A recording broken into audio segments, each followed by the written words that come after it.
Hello. Hello, नमस्कार। स्वागत है फिर से। हमारे नए एपिसोड में हुँ, कविता पे चर्चा। और आज के कवि हैं हमारे वो क्रांतिकारी हैं हाँ, काफ़ी और वो प्रोटेस्ट पोएट्री को के लेखन करते के थे। लिए प्रसिद्ध हैं हुँ, और बहुत मुखर हैं, हाँ, अत्यंत मुखर हैं, हाँ, गुस्सैल। गुस्सैल हैं, जो मन में आता है वही लिख देते हैं हाँ, कागज़ पे। ना डरते, ना डरे, ना हाँ, चाहे उसकी आलोचना हो, चाहे उसकी तारीफ़ हो, चाहे बैन हो। हाँ, इन चीज़ों का फ़िक्र नहीं करते, इन चीज़ों के बारे में नहीं सोचते। तो उनका नाम है सुदामा पांडे धूमिल, धूमिल उनका पेन नेम है। Pen name Sudama Pandey. 9 नवंबर 1936 वाराणसी में उनका जन्म हुआ था। हुँ, गरीबी में पले बड़े, हमेशा पैसे की किल्लत रही, जॉब वॉब की, प्राइवेट जॉब करते थे और अक्सर शिकायत करते थे कि उनके सर में दर्द रहता है। अरे! हाँ, जिसके लिए वो हमेशा तेल लगाकर सर पे रखते थे, क्योंकि दवाइयों के पैसे नहीं हुआ करते थे। तो ठंडा तेल लगाकर रखते थे सर में दर्द, और वही सर का दर्द एक दिन उनके मृत्यु का कारण बना। डॉक्टर्स ने डायग्नोज किया कि वो ब्रेन ट्यूमर था। अच्छा! हाँ, अरे! और सिर्फ 39 ईयर्स की एज में हुँ, सुदामा पांडे चल बसे। 10 फरवरी 1975 को उनका देहांत हुआ। ये तो एकदम काफ़ी सैड है हुँ। कि सर दर्द ट्यूमर बन जाए। हाँ, ब्रेन ट्यूमर। तो अच्छा, एक और बात, उनकी कविताओं में या उनके लेखनी में या उनकी किताबों में जो भाव बिल्कुल प्रकट होते हैं ना, साक्षात दिखते हैं, हाँ, जो चीज़ें हैं, उनमें कुछ शब्द मैंने शामिल किए हैं। अच्छा, भय, डर, ठीक है। भूख, हाँ, भटकाव, भटका, सत्ता लोलुपता, सालो लोग। सत्ता के लिए कुछ भी करने वाले लोग, अच्छा, अकर्मण्यता, निकम्मापन, राजनैतिक समझ बहुत प्रखर दिखती है उनकी कविताओं में। हुँ, देहात, शहर का जो है हाँ, माहौल। हाँ। और एक और चीज़ कि वो गरीबी और अमीरी हाँ, के भेद को ख़त्म करना उनकी और जात का भेद ख़त्म जात का करना भेद खत्म करना। उनका कविताओं में एक हाँ, प्रमुख वो और दिखाई देता है, इन सब चीज़ों से एलिमेंट हटकर है। उन्होंने ये भी बताया कि एक कवि का क्या कर्म होना चाहिए। कवि हाँ, कर्म भी दिखता है उनकी कविताओं में। शायद जो मैं कविता पढ़ने वाला हूँ, हाँ, वो इसी पे ही है। अच्छा। तो ईमानदारी, बेईमानी, निराशा, हिंसा, अहिंसा, ये सारे भाव दिखते हैं धूमिल की कविताओं में। तो आज उनकी ही कुछ कविता हम पढ़ेंगे। हाँ, और इस बार कुछ पढ़ेंगे कि फ्यूचर में और भी अलग इंक्लूड लेकर कर आ सकें। सकें। हाँ, और इस बार जो आदित्य कविताएं पढ़ने वाले हैं मुझे नहीं पता है अभी, और हाँ, मैं जो पढ़ने वाला हूँ ये नहीं पता नहीं है। पता है। तो और शायद बहुत लो चांस है कि इन्होंने जो पढ़ेगा ये मैंने सुनी भी है कि नहीं है। हमने बताई नहीं एक दूसरे को ना कि हम हाँ, क्या पढ़ने जा रहे हैं, कौन सी कविता धूमिल की पढ़ेंगे।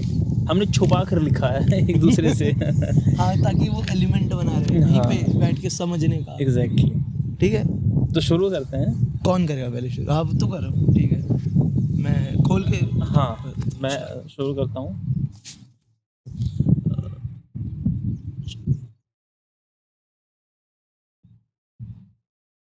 पहली कविता जो है, जो मैं पढ़ने जा रहा हूँ, वो है दूसरे का घर। दूसरे का घर। कौन सी आत्मीयता, ठहराव का कौन सा बहाना ढूंढते हुए तुम यहाँ आते हो रोज।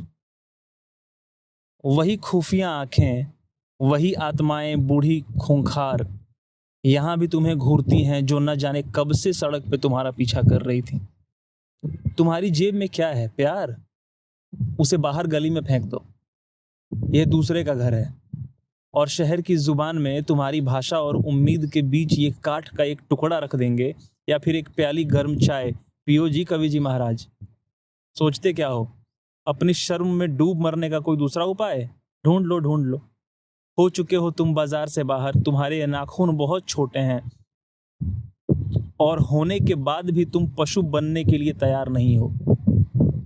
तुम्हारे चेहरे से आज भी आदमीयता की गंध आती है। क्या कहा? दया। लेकिन याद क्यों नहीं करते दया का एक रुख? हाय, यह भी है कि जो जाति ठंड के माकूल दिनों में आदमी का खून खींच लेती है, गर्मी के मौसम में पौसरा चलाती है। और यह दूसरे का घर है, और तुम्हारा दोष यह है कि तुम सब कुछ समझते हो। दांत और सिक्के में कौन सा रिश्ता है? दीवारों की मातृभाषा क्या है? सब कुछ। तो ये था दूसरे का घर।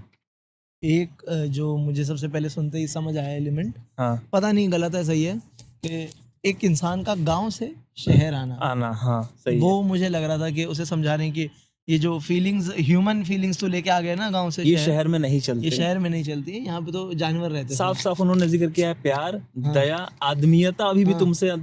तुम में गंध आ रही है और वो आदमियता की। एक और लाइन है ना कि यहाँ पे तुम्हारे प्यार को कोई नहीं पूछेगा, हाँ, यहाँ हाँ। पे तुम्हारे सामने एक चाय की प्याली रख दी जाएगी और बोली जाएगा कवि साहब पिए। पिए, चाय पिए। हाँ, हाँ। तो ये कह रहे हैं कि शायद जो अब एक कवि जो गांव से शहर आया है कुछ करने के लिए, एक अच्छा कवि बनने के लिए या छपवाने के लिए काम, उसके सबसे पहले जो वो है क्या कहते हैं, जो से कविता कवि बनाता है हाँ, भाव, हाँ, सही। वही खत्म करेंगे और बोलेंगे चाय पियो, मजा चाय करो, पियो। आराम करो। और वो जिस गुमान के साथ या जिस सेल्फ रिस्पेक्ट के साथ आता है ना कि मैं कवि हूँ, मैं कविता जानता हूँ। हाँ। शहर में उसकी कोई वैल्यू नहीं है। शहर में उसे हाँ, आते ही ये सब समझ, कुछ मटेरियलिस्टिक हाँ है। सब कुछ मटेरियल है, सब कुछ। हाँ, तो मतलब उस पे बात नहीं कोई करेगा, मतलब वो नहीं पूछ रहा है कोई तुम्हारा कि लिटरेचर पे कोई किसी को फर्क नहीं पड़ता है, या इमोशन से किसी के कोई फर्क नहीं पड़ता है। थोड़ा सा आउट ऑफ कॉन्टेक्स्ट जा रहा हूँ मैं। अंजुम का एक रैप है, अच्छा। जिसमें वो कहता है कि उनकी नजर में मैं सब कुछ हूँ, बस जो नहीं हूँ तो कलाकार। अरे वाह, कहता है ना।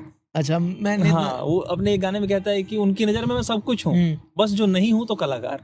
हाँ, इस कविता की अगर बात करें तो एक और जो मेरे को अच्छा लगा पैराग्राफ वो ये था कि तुम्हारी जेब में क्या है प्यार, उसे बाहर गली में फेंक दो, ये दूसरे का घर है।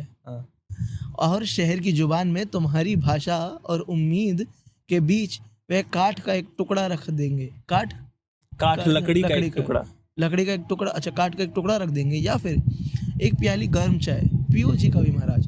काठ का एक टुकड़ा क्यों रख देंगे? काठ का एक टुकड़ा डिवीजन बनाने के लिए। हाँ, एक डिवीजन है, या कह लो कि एक, मतलब कहते हैं ना कि तुम इतने पत्थर हो गए क्या, पत्थर दिल हो गए क्या। हाँ।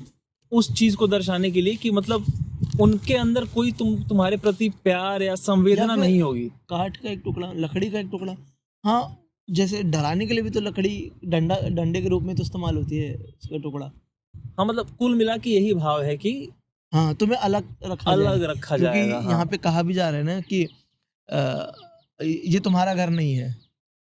हाँ, ये तुम्हारा घर तुम्हारी नहीं भाषा है, और तुम्हारी उम्मीद के बीच तुम्हारा घर नहीं है, मतलब ये गांव नहीं है, वहाँ के लोग यहाँ नहीं रहते हैं।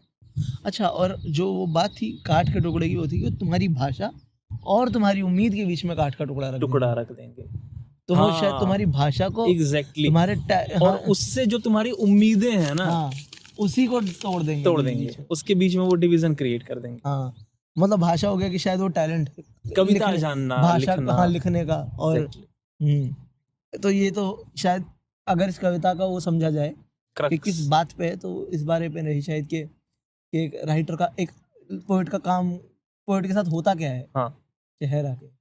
और ये अगर हम पोएम को थोड़ी देर के लिए बाहर भी रखें ना इस कविता से, तो ये जनरल भी डिस्कशन का टॉपिक हो सकता है कि गांव से जब कोई इंसान, इसके अंदर अभी भी लोगों के प्रति कंपैशन है, सेंसिटिविटी है, जब वो शहर आता है तो इन चीजों को वो ढूंढता है, पर मिलती नहीं है चीजें शहर में। शहर के लोगों में ये कह सकते हैं। हाँ, तो जनरल सेंस में भी ये है। चले फिर तो अगली कविता पे पढ़ते हैं। हाँ, गौरव अगली कविता पढ़ेगा।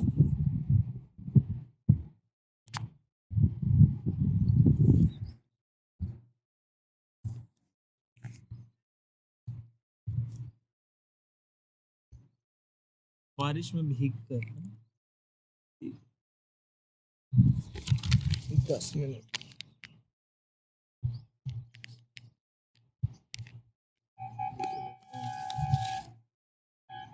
तो जो मेरी पहली कविता है जो मैं पढ़ने वाला हूँ धूमिल साहब की, उसका शीर्षक है बारिश में भीग कर।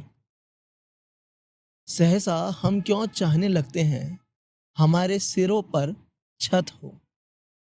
सहसा हम क्यों चाहने लगते हैं हमारे सिरों पर छत हो।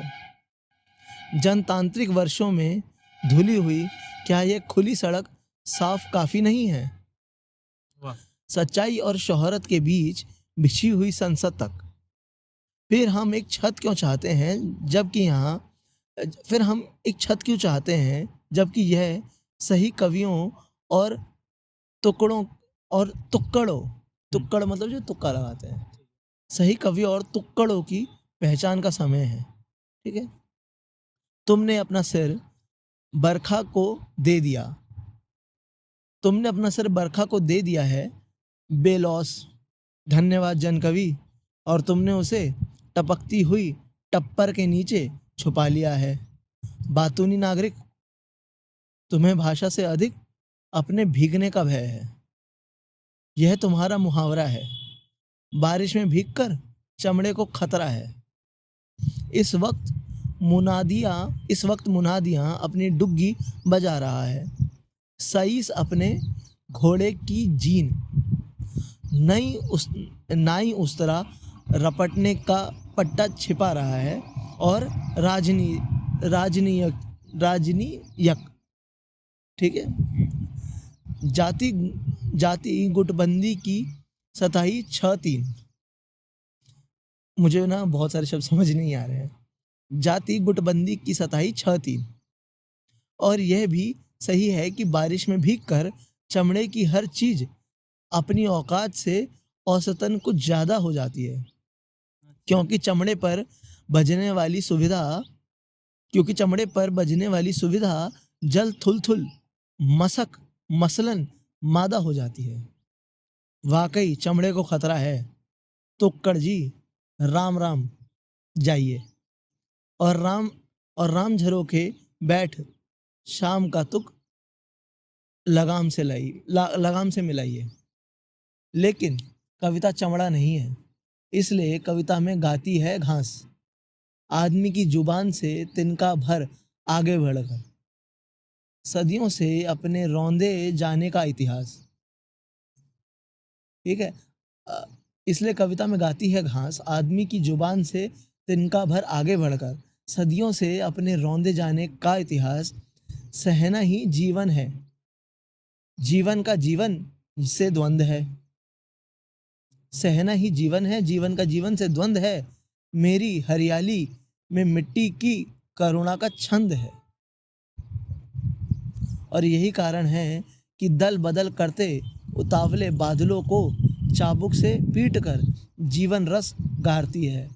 दौड़ दौड़ सारे आकाश में बिजली सदियों से रौंदी हुई घास को पुकारती है। इसलिए कविता में मामूली पनरोपना डिब्बा गुर्राता है झुग्गी के छेद से। टपकता है तो टपक, लेकिन बिजुरी की अंगूरी पकड़, कथरी पर सोए हुए मुन्ने पर मत लपक। और कभी इन्हीं छोटे छोटे ब्योरों को गाता है। उसकी यही साख है। उसके लिए कविता सिर्फ शब्दों की बिसात नहीं, वाणी की आंख है। बारिश में भीगकर आह्लादित कवि नंगे सिर घूमता है कीच भरे रास्ते पर। अनुभव के नए नए पृष्ठों पर भाषा के समर्थन में बूंदें गिरती हैं। अनुभव के नए नए पृष्ठों पर भाषा के समर्थन पे बूंदें गिरती हैं। जैसे सामूहिक हस्ताक्षर अभियान में आसमानी दस्तखत। और कविता से भीगती है। तृप्त और कृतज्ञ जैसे पानी पानी से भीगता है, समरस और शांत।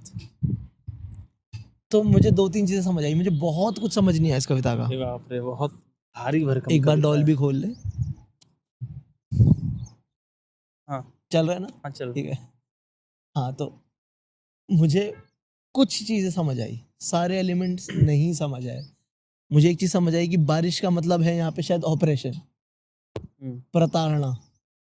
ठीक है, या कि कंज्यूमरिज्म की तरफ भी थोड़ा इशारा है ना। पता हो सकता है। हाँ। पर मुझे लगा कि ऑपरेशन की बात हो रही है, क्योंकि वो कह रहे हैं कि इसी टाइम पे जब बारिश होती है तभी फर्क पता चलता है असली कवि में और तुक्कड़े में। तुक्कड़े होता है जो तुक्का लगा या तुकबंदियां करे, तुकबंदी करें, हाँ, और बिठाए जिसे दो। सिर्फ राइमिंग आती हो, कविता ना आती हो। तो ये जो टाइम होता है बारिश का, इसमें फर्क पता चलता है, क्योंकि जो असली कवि होता है वो बारिश के बारे में लिखता है, और जो तुक्कड़बाज कवि होता है वो फलाना ढिमकाना बातें करने लगता है। वो मुहावरों का इस्तेमाल, मुहावरों में पड़ा रहता है, या फिर पास्ट के ही एग्जाम्पल लेता रहता है। एक तो ये बात समझ आई। और एक और बात समझ ही आई कि यहाँ पे है ना, रौंदी हुई घास।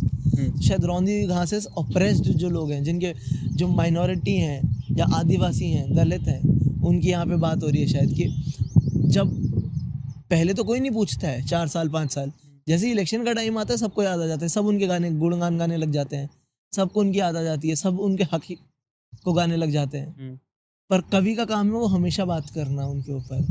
और जब बारिश हो रही हो, जब ऑपरेशन सबसे हाईएस्ट हो, तब बात करना तो सबसे ज़्यादा ज़रूरी है। और वही कवि चमड़े से क्या? हाँ, ये वाला पार्ट मुझे बहुत कम समझ आया है। चमड़े का काम, चमड़ा कहीं इंसान से तो नहीं कह रहे हाँ हैं? हो सकता है इंसान के संदर्भ में तो नहीं चमड़ा का इस्तेमाल किया है। इंसानियत या फिर हाँ हो सकता है। बारिश में भीगकर चमड़े को खतरा है।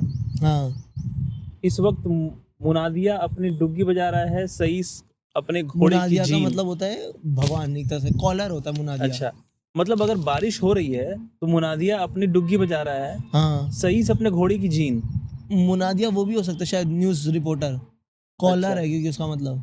हाँ, और सही होता है जो घोड़े को पालता है। देखभाल करता है, और जीन होती है घोड़े पर गद्दी जो होती है। नाई उस्तरा रपटने का पट्टा छिपा रहा है।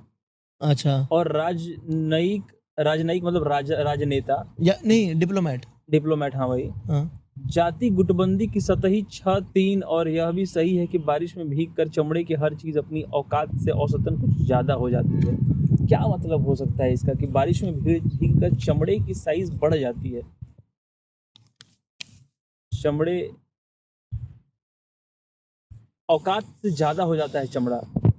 यार चमड़ा समझ नहीं आ रहा कि किस उसमें कहा जा रहा है ना, किसको कहा जा रहा है चमड़ा। अगर इंसान को भी देखें तो इंसान ये कह रहे हैं कि अगर कोई जुल्म हो रहे हैं सरकार द्वारा या कुछ भी, तो वहाँ पे सब अपने अपने को बचा रहे हैं। हाँ, पर जो मार खाता है, जो अखाड़ा हो रहा है, हाँ, बाद में वही, और जो ऑपरेशन है हाँ उससे औकात बढ़ जाती है चमड़े की। ये तो कॉन्ट्राडिक्टरी नहीं, मतलब अगर हाँ ऐसे देखा जाए तो ऑपरेशन से किसी की औकात कैसे बढ़ेगी? ऑपरेशन खत्म होने के बाद तो बढ़ सकती है ना, पर कि हाँ यार ये तब खड़ा था। पर शायद मैं गलत हूँ, क्योंकि यहाँ पे समझ नहीं आ रहा मुझे सही से कि चमड़ा, और फिर ये मुहावरे क्योंकि कई सारे इस्तेमाल हुए हैं, फिर आगे कहते और हैं कि जो हर मुहावरा है वो हर मुहावरे में चमड़े का प्रयोग हो रहा है। चमड़े का कोई प्रयोग हो अपने रहा है। चमड़े की गद्दी बना रहा है। डुग्गी में भी चमड़ा लगा होता है। हाँ, तो ये तो एक हो सकता है पहला कि जर्नलिस्ट हैं जो वो अपनी चमड़े को खुद ही इंस्ट्रूमेंट बन के बैठ गए हैं, वही मतलब राजा जी की वाहवाही में लगे पड़े हैं, खुद ही बज रहे हैं। और एक है कि सही गद्दी घोड़े बन के की बैठ भी। गया है, जो घोड़ा पालने वाला है वही घोड़े की गद्दी बन के बैठ गया है, वो उनके मतलब उनके नीचे लग गया है, या फिर कह सकते हैं कि उनको ऊपर चढ़ाने के लिए, खुद जो जुल्म कर रहे हैं उनको ही वापस गद्दी पे पहुंचाने का काम करने के लिए बैठ गया है, करने के लिए। अच्छा, ये हो सकता है। नाई उस्तरा रपटने का पट्टा छिपा रहा है। पट्टा भी जो होता है वो चमड़े का ही होता है, चमड़े का होता है। हाँ, उसे छुपाना। ये हो सकता है कि उस तरह लगाने वाला, या तो उस तरह जो है क्रिमिनल, वो सेल्फ डिफेंस का प्रतीक हो सकता है। नहीं ये मेरे को तो लग रहा है ऑफेंस का है, क्योंकि ऑफेंस का किसी को उस तरह लगाना है तो चूना लगाना होता चूना है। लगाना होता है। हाँ, यहाँ उस तरह खाने कमाने का सोर्स भी है, क्योंकि नाई तो उसी से खाता कमाता है। पर उस तरह छुपाना, फिर पट्टा भी तो छुपा रहा है ना उसका। क्योंकि चमड़े पर बजने वाली सुविधा। अच्छा, एक और चीज मुझे बहुत अजीब लग रही है कि क्योंकि चमड़े पर बजने वाली सुविधा जल थुलथुल मसक मसलन मादा हो जाती है। मादा फीमेल को कहते हैं। तो क्या ये कह रहे हैं कि मादा तो नर और मादा, हाँ, तो मादा हमेशा फीमेल को कहते हैं। हाँ तो क्या कह रहे हैं कि चमड़े का मिसयूज, जैसे औरतों के ऊपर जो हाँ हाँ समझ, बोल। औरतों को जो हम लोग मतलब समाज में जो औरतों का वो उत्पीड़न है, या उन भेदभाव है, जो ये भेदभाव है, या उनके प्रति गलत नजरिया है, हाँ, कि उनको हम जब भी देखते हैं तो ऑब्जेक्टिफाई, हाँ समझ गया, एक ऑब्जेक्ट की तरह देख रहे हैं। ऑब्जेक्ट की तरह देखते हैं, हाँ, या यूज करने के लिए देखते हैं, हाँ, बहुत सेक्सुअली अब्यूज करने हाँ। के लिए देखते हैं। तो कहीं चमड़े से यही तो नहीं आशय है कि हमेशा सब लोग चमड़े का इस्तेमाल करना चाहते हैं, क्योंकि हाँ, आखिर में चमड़े को मादा कहा है, स्त्री कहा है चमड़े को। तो ठीक ये है। राजनेता, ये सब लोग कहीं ऐसा तो नहीं कि चमड़े का इस्तेमाल करना चाहते हैं, चमड़े को सिर्फ उसी निगाह से देख रहे हैं कि काश ये मैं अपना बना लूं, काश इसका इस्तेमाल कर लूं, काश। या फिर सिर्फ ये बात हो सकती है कि एक दूसरे को, इंसान को इस्तेमाल करने में लगे पड़े। हाँ, एक दूसरे इंसान को इस्तेमाल करने के लिए। और कुछ लोगों ने अपना काम ही बना लिया इस्तेमाल होना, जैसे हाँ, जो डुगडुगी बन के बैठ गया है और वो सब। हाँ, कुछ इसी के करीब इसका हाँ। मतलब है। हाँ मतलब कविता तो इसके अराउंड ही घूम रही है शायद, वो क्या कहते हैं, पॉलिटिक्स पे और समाज और पे, हाँ। मॉरल कंपास पे हाँ, कि हाँ, तुम हाँ, किस हाँ। तरफ हो, तुम किसकी साइड हो। और फिर कहते हैं कि लेकिन कविता चमड़ा नहीं है, हाँ इसलिए कविता में गाती है घास। हाँ, और घास है ओप्रेस्ड इंसान जो दबा हुआ है ना सबसे। आदमी की जुबान से तिनका भर आगे बढ़कर। हाँ मतलब इंसान की रीत से भी बाहर, हाँ, औकात से भी बाहर। बाहर। मतलब बहुत कई लेयर्ड है ये कविता। हाँ और ये लिखी भी जिस समय में होगी उसका भी शायद इफेक्ट पड़े। इफेक्ट होगा, देखियो हाँ। शायद नीचे डेट है क्या, एंड में बिल्कुल। हाँ, ये 1999 में लिखी है। नहीं नहीं 76 में तो उनकी डेथ हो गई, 79 में। अरे सॉरी, हाँ एक्चुअली ये छपी छपी 99 में है, लिखी कब है ये इस बात का जिक्र नहीं। अरे उनके मरने के बाद ये कविता छपी। चलो कोई नहीं, हम आगे बढ़ते हैं। हाँ क्योंकि बहुत ज्यादा बहुत थिंकिंग हो गई है, हाँ, बहुत और लंबा समझ हो नहीं गया आ है। रहा है। हमें आगे बढ़ना चाहिए। लो कौन सी पढ़ोगे? अगली कविता मैं पढ़ देता हूँ। लो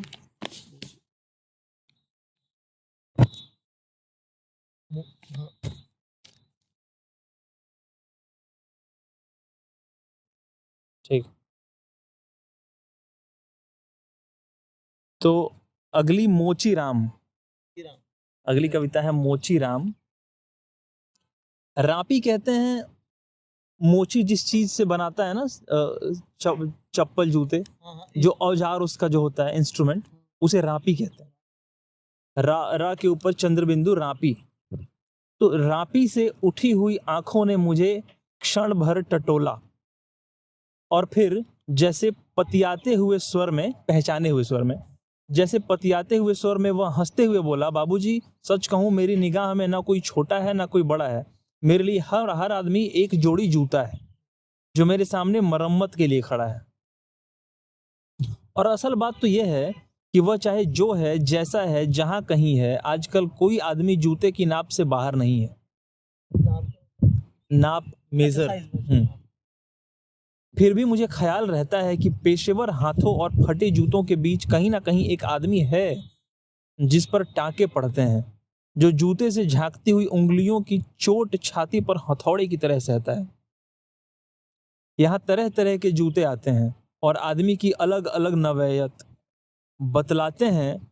सबकी अपनी अपनी शक्ल है, अपनी अपनी शैली है। मसलन एक जूता है, जूता क्या है? चकतियों की थैली है। इसे एक आदमी पहनता है जिसे चेचक ने चुग लिया है। उस पर उम्मीद को तरह देती हुई हंसी है, जैसे टेलीफोन के खंबे पर कोई पतंग फंसी है जो खड़खड़ा रही है। बाबूजी इस पर पैसा क्यों फूंकते हो? मैं कहना चाहता हूँ, मगर मेरी आवाज लड़खड़ा रही है। मैं महसूस करता हूँ भीतर से एक आवाज आती है, कैसे आदमी हो, अपनी जाति पर थूकते हो। आप यकीन करें उस समय मैं चकतियों की जगह आंखें ताकता हूँ। अरे बाप रे। और पेशे में पड़े हुए आदमी को बड़ी मुश्किल से निभाता हूँ। एक जूता है, एक जूता और है जिससे पैर को नाद कर एक आदमी निकालता है सैर को। न वह अक्लमंद है, न वक्त का पाबंद है। उसकी आंखों में लालच है, हाथों में घड़ी है। उसे जाना कहीं नहीं है, मगर चेहरे पर बड़ी हड़बड़ी है। वह कोई बनिया है या बिसाती है, मगर रौब ऐसा कि हिटलर का नाती है। इसे बांधो, ऊशे काटो, हिया ठोको, वहां पीटो, घिस्सा दो, ऐसा चमकाओ, जूते को ऐसा बनाओ। उफ, बड़ी गर्मी है, रुमाल से हवा करता है, मौसम के नाम पर बिसुरता है, सड़क पर आतियों जातियों को बानर की नजर से घूरता है। गरज है कि घंटे भर खटवाता है, मगर नामा देते वक्त साफ नट जाता है। शरीफों को लूटते हो वह गुर्राता है और कुछ सिक्के फेंक कर आगे बढ़ जाता है। अचानक चिहुक कर सड़क से उछलता है और पटरी पर चढ़ जाता है। चोट जब पेशे पर पड़ती है तो कहीं ना कहीं एक चोर कील दबी रह जाती है, जो मौका पाकर उभरती है और उंगली में गड़ती है। मगर इसका मतलब यह नहीं है कि मुझे कोई गलत फहमी है। मुझे हर वक्त यह ख्याल रहता है कि जूते और पेशे के बीच कहीं ना कहीं एक अदद आदमी है जिस पर टाके पड़ते हैं, जो जूते से झांकती हुई उंगलियों की चोट छाती पर हथौड़े की तरह सहता है। और बाबूजी असल बात तो यह है कि जिंदा रहने के पीछे अगर सही तर्क नहीं है तो राम नामी बेचकर या रंडियों की दलाली करके रोजी कमाने में कोई फर्क नहीं है। और यही वह जगह है जहां हर आदमी अपने पेशे से छूटकर भीड़ का टमकता हुआ हिस्सा बन जाता है। सभी लोगों की तरह भाषा उसे काटती है, मौसम सताता है। अब आप इस बसंत को ही ले लो, यह दिन को तांत की तरह तानता है, पेड़ों की लाल लाल पत्तों से हजारों सुख तले धूप में सींचने के लिए लटकता है। सच कहता हूँ, उस समय रापी की मूठ को हाथ में संभालना मुश्किल हो जाता है। आंख कहीं जाती है, हाथ कहीं जाता है, मन किसी झुंझलाए हुए बच्चे सा काम पर आने से बार बार इनकार करता है। लगता है कि चमड़े की शराफत के पीछे कोई जंगल है जो आदमी पर पेड़ से वार करता है। और यह चौंकने की नहीं, सोचने की बात है, मगर जो जिंदगी को किताब से नापता है, जो असलियत और अनुभव के बीच खून के किसी कमजात मौके पर कायर है, वह बड़ी आसानी से कह सकता है कि यार तू मोची नहीं शायर है। असल में वह एक दिलचस्प गलतफहमी का शिकार है, जो यह सोचता है कि पेशा एक जाति है और भाषा पर आदमी का नहीं, किसी जाति का अधिकार है।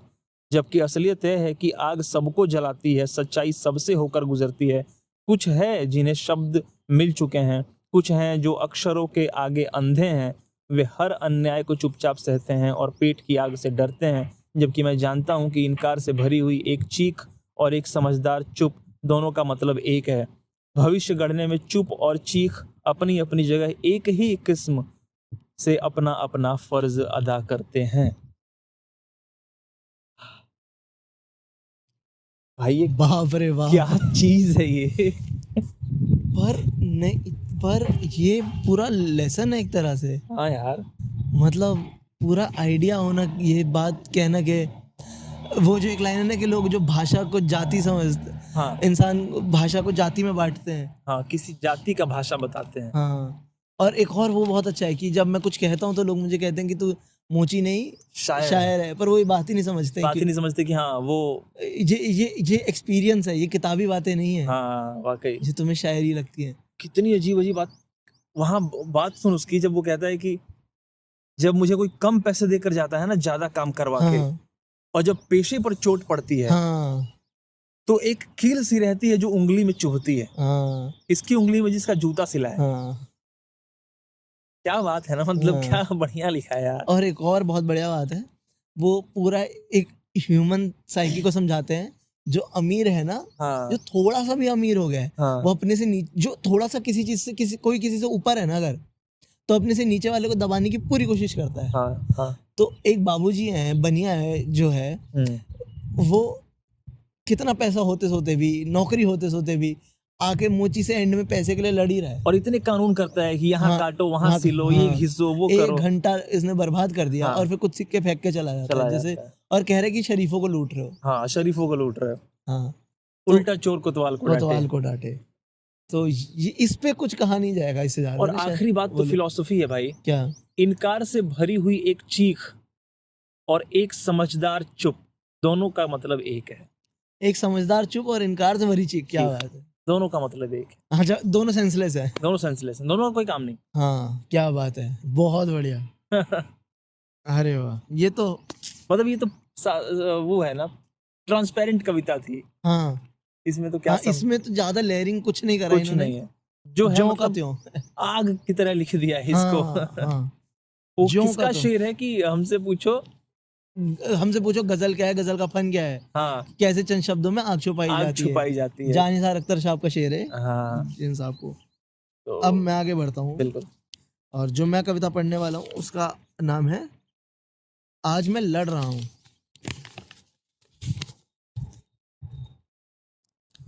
आज मैं लड़ रहा हूँ, फूलों की हंसी के खिलाफ जंजीरें खनक फूलों की हंसी के खिलाफ जंजीरें खनखना रही हैं, और रिश्ते मुहावरा बदलने की फिराक में हैं।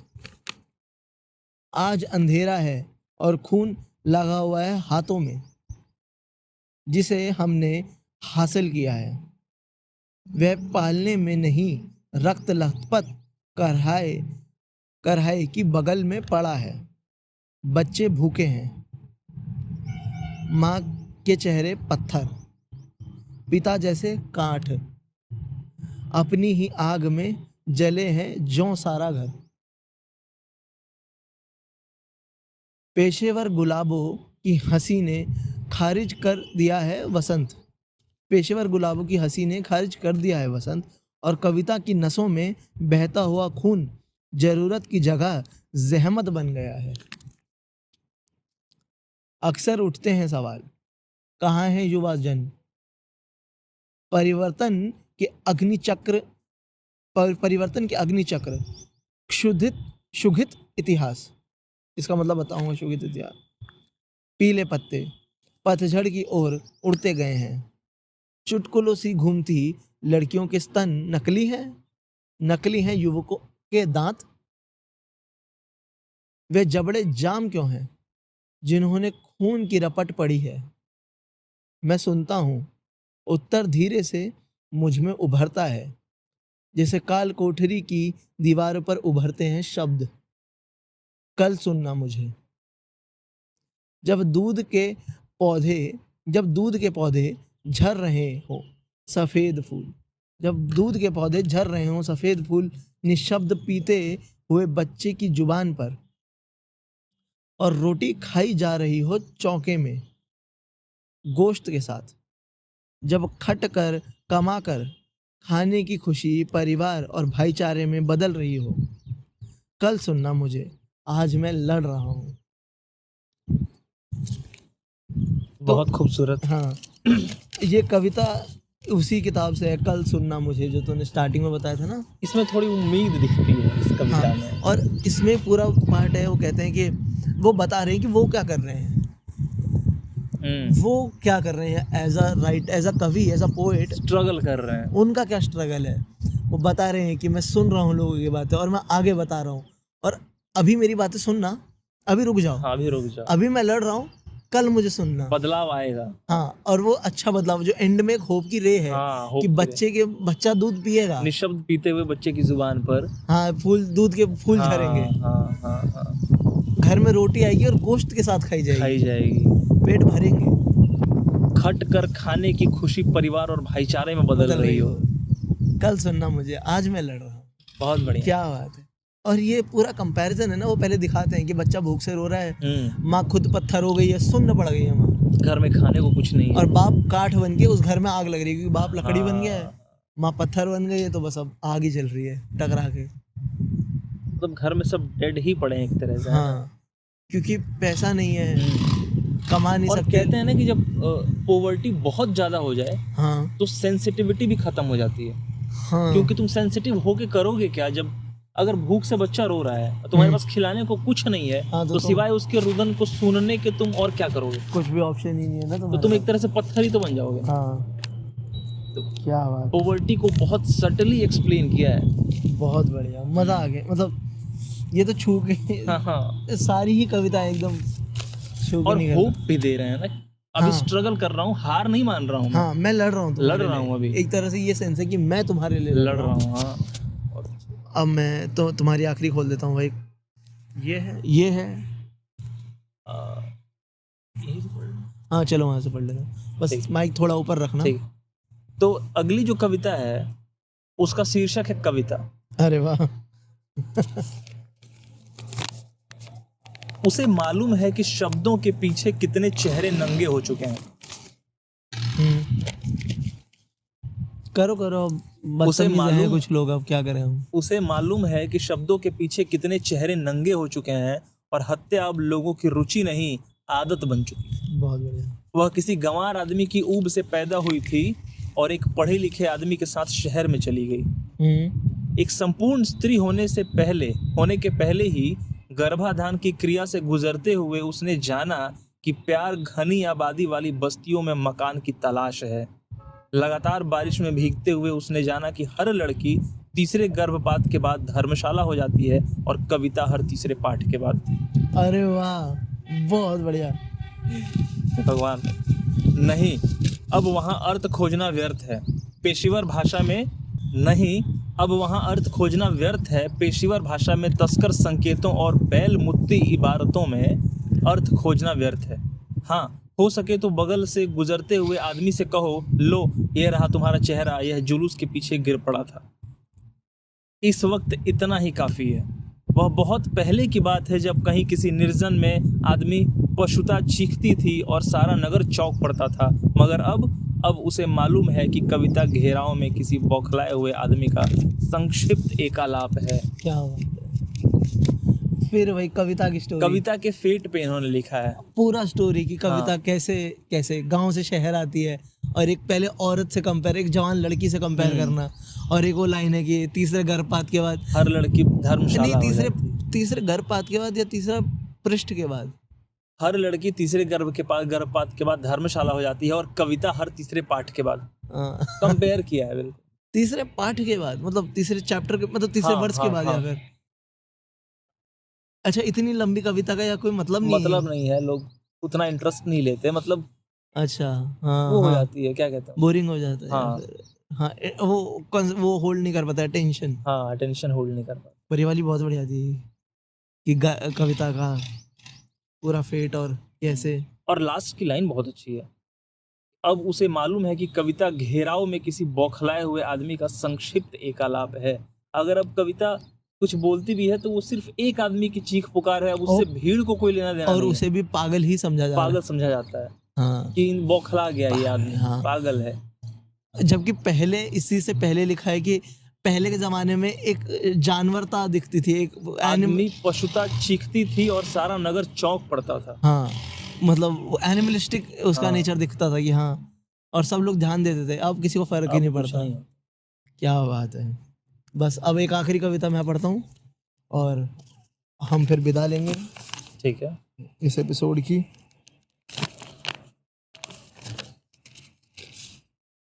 एक आदमी रोटी बेलता है। एक आदमी, शीर्षक क्या है? शीर्षक कुछ नहीं है, जो मेरे पास स्क्रीनशॉट अच्छा, था उसको अच्छा, इसकी ठीक है, इस पे ठीक लिखा नहीं था। एक आदमी हम्म। रोटी बेलता है, एक आदमी रोटी खाता है, एक तीसरा आदमी भी है जो ना रोटी बेलता है ना रोटी खाता है, वह सिर्फ रोटी से खेलता है।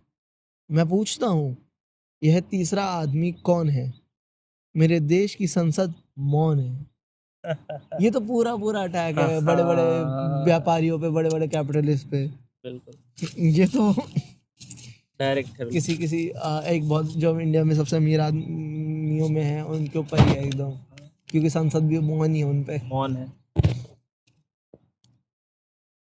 पर ये बहुत अच्छा है कि एक आदमी रोटी बेल रहा है और दूसरा खा रहा है, पर एक है जो से खेल रहा है, जो पूरी इकोनॉमी से पैसे के साथ, लोगों के जीवन के साथ खेल रहा है, और उसे फर्क भी नहीं पड़ रहा, और संसद को भी कुछ कह नहीं सकती, वो भी डर के रहती है उससे।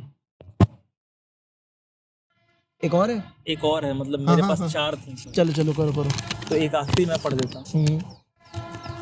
भेंट शीर्षक है। भेंट, भेंट यानी मुलाकात। हाँ, गिफ्ट भी तो होता है ना शायद, भेंट। अच्छा हाँ, भेंट तो गिफ्ट भी होता है और भेंट मुलाकात भी होता है। हाँ, चलो पढ़ के समझ में आएगा कि कौन सी कौन सी भेंट भेंट है। कल सुदामा पांडे मिले थे।